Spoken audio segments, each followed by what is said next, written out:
நீங்களே ஒரு பல கட்சி வளராம ஒவ்வொரு கட்சியிலையும் 1.5 வருஷம் வாடகைக்கு குடியிருந்த மாதிரி இருந்துட்டு அங்க இருந்து சொல்லிக்கிறாம நைட்டோட நைட்டா பொட்டி பொடிக்கையை தூக்கிட்டு அடுத்த கட்சிக்கு ஓடுற ஆளு. அப்படிதான் இன்னைக்கு வந்து பாத்தீங்கன்னா பனையூர்ல சேர்ந்திருக்கீங்க. சந்தர்ப்பவாதம் பிழைப்புவாதம் மட்டும்தான் உங்களோட அரசியல். இந்த லட்சணத்துல நீங்க அண்ணா அறிவாலயத்தையும் திமுக பத்தி பேசலாமா? அடிக்கிற காத்துல காகிதம் வந்து பறந்து மேல போகலாம், ஆனா காகிதம்ங்கிறது அது திறமை இல்லாத, அதட்ட வந்து பாத்தீங்கன்னா மக்கள் நலன் இல்லாம அப்படி இருந்துச்சுன்னு சொன்னா அந்த காகிதம் சீக்கிரம் கீழே வந்துடும். சரிங்களா? அது மாதிரி நீங்களும் சீக்கிரம் கீழே வந்துருவீங்க. நன்றி. ஃபுல் மூன் சேல் காலை 9 மணியிலிருந்து இரவு 12 மணி வரை. ஆகஸ்ட் 27 ஒரு நாள் மட்டும். ஆச்சி மசாலா எந்த சமையலும் ருசி தேடும் ரகசியம் 20 ரூபாய். டயா பூஸ்டர் சுகரை கண்ட்ரோல் பண்ணும், உங்க ஆரோக்கியத்தை மீட்டு தரும். சர்க்கரையை கட்டுப்படுத்துறதுக்கான எளிமையான வழிமுறை, இயற்கையான வழிமுறை. அனைத்து மருந்து கடைகளிலும் கிடைக்கும். வணக்கம் நிர்மல்குமார். அண்ணா அறிவாலயத்தை வாடகைக்கு விடுற நிலைமை வரும் அப்படின்னு அவதூறு பேசிருக்கீங்களே. நீங்களே ஒரு பல கட்சி வளராம ஒவ்வொரு கட்சியிலையும் 1.5 வருஷம் வாடகைக்கு குடியிருந்த மாதிரி இருந்துட்டு அங்க இருந்து சொல்லிக்கிறாம நைட்டோட நைட்டா பொட்டி பொடிக்கையை தூக்கிட்டு அடுத்த கட்சிக்கு ஓடுற ஆளு. அப்படிதான் இன்னைக்கு வந்து பாத்தீங்கன்னா பனையூர்ல சேர்ந்திருக்கீங்க. சந்தர்ப்பவாதம் பிழைப்புவாதம் மட்டும்தான் உங்களோட அரசியல். இந்த லட்சணத்துல நீங்க அண்ணா அறிவாலயத்தையும் திமுக பத்தி பேசலாமா? அதாவது 3 இன்சிடென்ட் சொல்றேன். திமுகவையும் அண்ணா அறிவாலயத்தையும் பத்தி வெவ்வேறு காலகட்டங்கள்ல பேசினவங்க என்னென்ன ஆயிருக்கிறாங்க அப்படிங்கறது. சரிங்களா? அதை கேட்டுக்கங்க. 1960கள்ல திமுக மூட்டை பூச்சியை நசுக்கிற மாதிரி நசுக்கிடுவேன் அப்படின்னு சொல்லி ராஜகோபாலாச்சாரின்னு ஒருத்தர் சொன்னாரு. யாரு? பெரிய உடம்பெல்லாம் மூளை அப்படின்னு சொல்லக்கூடிய ஒரு ஆளு.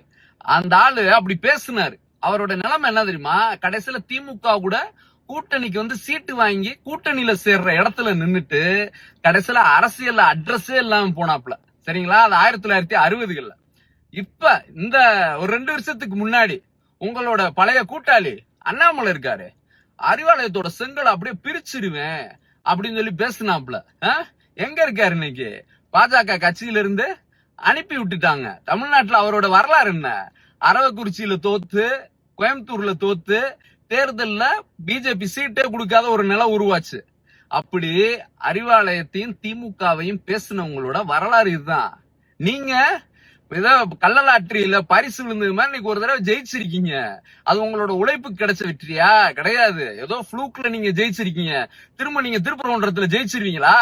அடுத்து மதுரை மாவட்டத்துல ஏதாச்சும் ஒரே ஒரு தொகுதியில நீங்க ஜெயிச்சிருங்க பாப்போம்.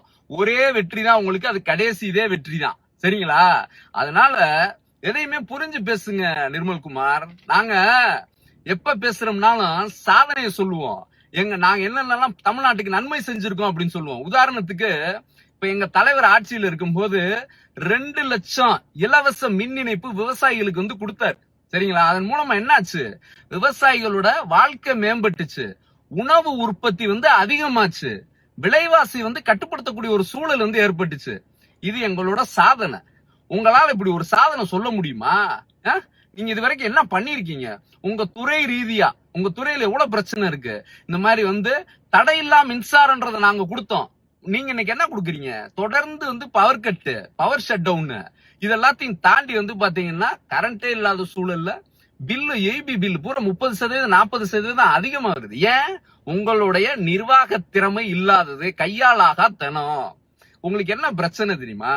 உங்களுக்கு கொள்கை ரீதியா பேச தெரியுமா அப்படின்னா பேச தெரியாது. உங்களுக்கு நிர்வாகம் தெரியுமா அப்படின்னா நிர்வாகம் தெரியாது. விவாதிக்க தெரியுமா ஆக்கப்பூர்வமா அப்படின்னா அதுவும் தெரியாது. உங்களோட துறையில சப்ஜெக்ட் நாலேஜ் இருக்கா அப்படின்னா அதுவும் கிடையாது. இப்படி எதுவுமே இல்லாததுனாலதான் டெய்லி வந்து பாத்தீங்கன்னா ஏதாவது ஒரு அவதூற சொல்லி புழப்ப ஓட்டிட்டு இருக்கிறீங்க. சரிங்களா? அதாவது கலைஞர் சொல்லுவாரு, அடிக்கிற காத்துல காகிதம் வந்து பறந்து மேல போகலாம், ஆனா காகிதம்ங்கிறது அது திறமை இல்லாத, அதட்ட வந்து பாத்தீங்கன்னா மக்கள் நலன் இல்லாம அப்படி இருந்துச்சுன்னு சொன்னா அந்த காகிதம் சீக்கிரம் கீழே வந்துடும். சரிங்களா? அது மாதிரி நீங்களும் சீக்கிரம் கீழே வந்துருவீங்க. நன்றி.